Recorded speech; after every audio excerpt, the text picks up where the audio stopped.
Christian Leitz, Head of Corporate Responsibility Management at UBS AG. Thank you very much for being here today in Berlin at the ICD Berlin Economic Forum. We'd like to ask you just a few questions in relation to your lecture, just to get a bit more of an insight about some global issues that we have.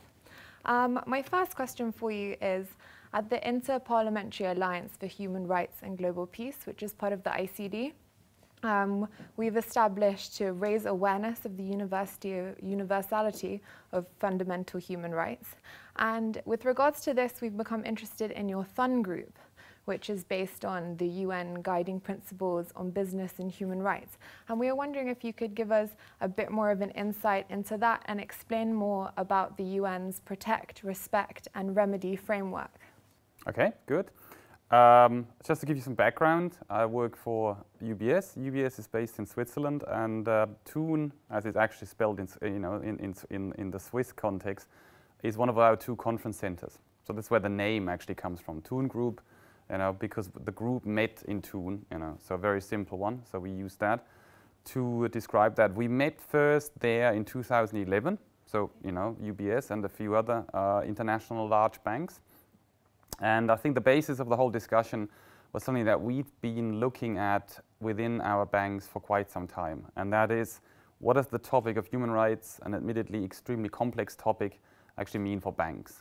UBS had done this, and we established a statement on the topic of human rights back in 2006. But with the whole so-called Ruggie process, which led to the UN Guiding Principles that you're referring to, evolving, and it evolved for quite some years, because we all looked into what would this actually mean for us as banks. So once the framework is established, what would that mean for banks? I mean, the Ruggie framework is very strongly focused, I would think, on not necessarily on banks. Finance doesn't really appear that much in there, which made it even more important for us as banks to consider what does it mean for us. So we met in 2011, we met in Thun, which is a small city in the middle of Switzerland, and we basically discussed how, what this means for us. The outcome of this is that we published eventually a discussion paper at the end of 2013, so last year, in which we outline, what we mean, what is actually key or important about the UN's guiding principles, or the framework that you actually refer to. I mean, we just refer to it as the guiding principles, because that's the key term. And I think clearly the key aspect here for a bank is the concept of due diligence. Because ultimately, as a large bank, and UBS is a bank that has offices in over 50 countries, and so of course, that applies to many of the other banks too. I mean, there is Barclays, there is UniCredit, there is Credit Suisse. So of course, these are banks that have a pretty broad reach. RBS is also among them, BNP Paribas. So it's a very clearly there are banks that have a very strong international profile. The key thing is that we have interactions with literally every economic sector that's out there. So while we don't, run power stations normally, we don't run mining companies and so on, we have interactions with all of these sectors. So therefore, the key thing around human rights is for us to understand what are the issues around the particular sector, around the particular company, client, transaction that you are dealing with when it comes to human rights. And due diligence essentially means a process of understanding the issues that are associated, and then of course making it part of your processes and practices. And that's essentially what we did at UBS. We actually then took this discussion paper and the key conclusions out of that and made it part of our new environmental and human rights policy. So we actually bring together the former environmental policy. We brought that together with our statement on human rights. But that's the essence of it. Yeah. Okay, fantastic. And my second question is for you. At the ICD, we are very concerned with environmental sustainability, and this has also been part of the Berlin Economic Forum. As the Corporate Responsibility Manager, regarding topics of environmental policy, how can cultural diplomacy really help in this? And on global issues such as sustainability and environmental rights, how can cultural diplomacy really play a part? Okay. Well, I think the first important thing, and that goes back to my, well, let's call it previous career, because before I joined UBS, I was an academic. I'm a historian. I still am a historian. I mean, that's part of my job at UBS. And of course, one thing I discovered, and this goes back to the 1990s, when of course students made use of the internet more and more, is on the one hand, I think the key thing is to provide information. Who creates the kind of knowledge that people have to understand the challenges that we're faced with. So I think that's the first step, and cultural diplomacy and the ICD as an institute can of course play a role as part of this knowledge building that we need. I think the second one that's directly related to that is being able to distinguish what is actually the relevant knowledge. That's a much more difficult task, because there is lots of information in our social media age. I mean, you are inundated with information, but you need bodies and you need people that actually give you reasonable guidance on what the information actually means and what to do with it, and how that influences activities. And of course that takes us to the third point. And when you talk about information and knowledge, you're talking about dialogue at the end of the day, because people, when they talk to each other, they talk to each other based on the information and knowledge that they have. So I think to me, cultural diplomacy, which is in itself an interesting concept, has this kind of goal as the central part. That is to enable the kind of dialogue that we need around the issues that we are faced with. Yeah, and in terms of this kind of dialogue, do you think that we should be looking towards youth development in terms of giving knowledge for the future? Sure. I mean, ultimately, look. I mean, when you look at Europe, what are the key challenges in Europe? One of the key challenges is the demographic development in many countries. Actually, I have to say, when I look at the global numbers, it's a key challenge for a country like China too. So let's not be sort of completely Europe focused. So ultimately, there is a key element that is, what is youth? Let's use this as a broad term. Contributing to, actually voicing its opinion where these developments are going. Because let's be frank, when you look at most elections today, they're not dominated by young people. Neither the politicians nor the people that are going to vote. Are usually, on average at least, young people.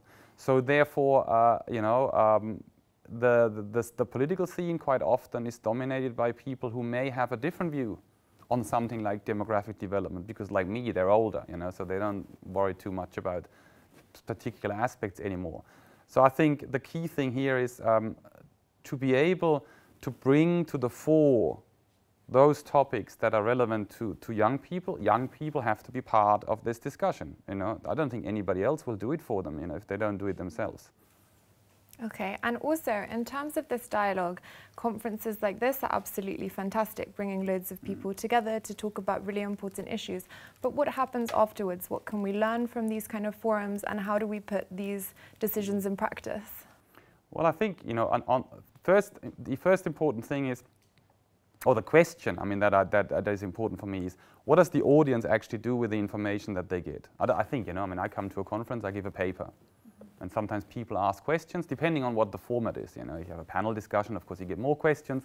If it's simply a keynote, you don't get that many questions. People are usually, maybe they're not sure because the topic is new to them, or maybe they think, okay, well, I'm not gonna, as a young person, I'm not gonna ask this eminent speaker, whoever, about that. So ultimately, the point is, have you challenged the person? Do you really understand what the person is talking about? Did you ask questions?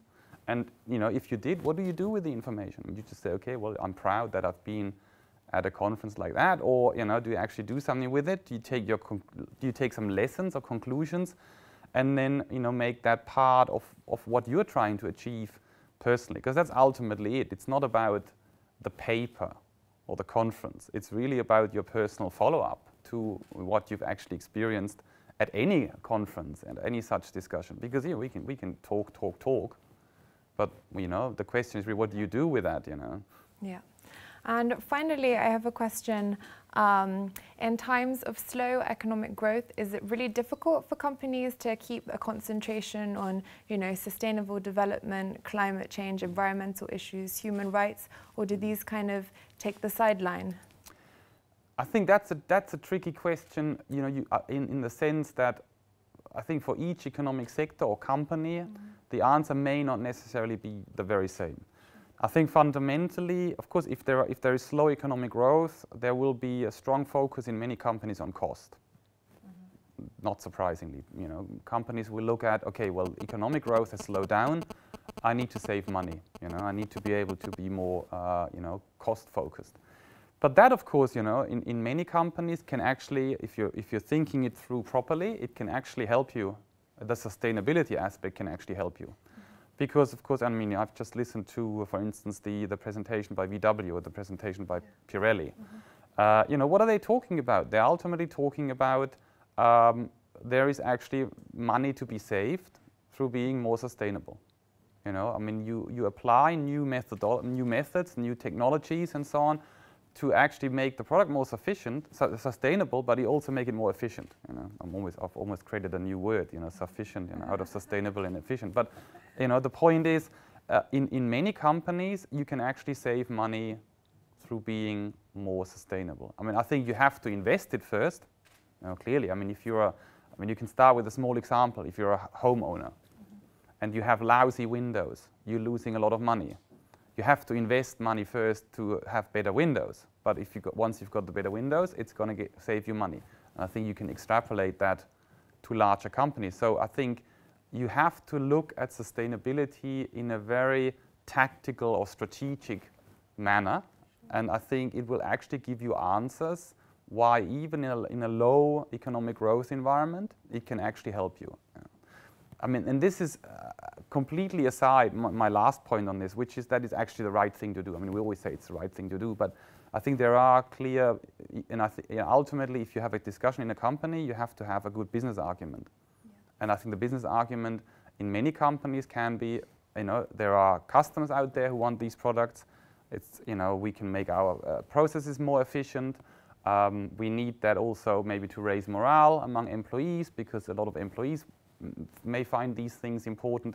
So there are a number of good business arguments that even in a low economic growth environment should remain important or actually become more important. I understand. Well, Christian Leitz, thank you very much for being here, and enjoy the rest of the conference. And you. Thank you. Bye-bye.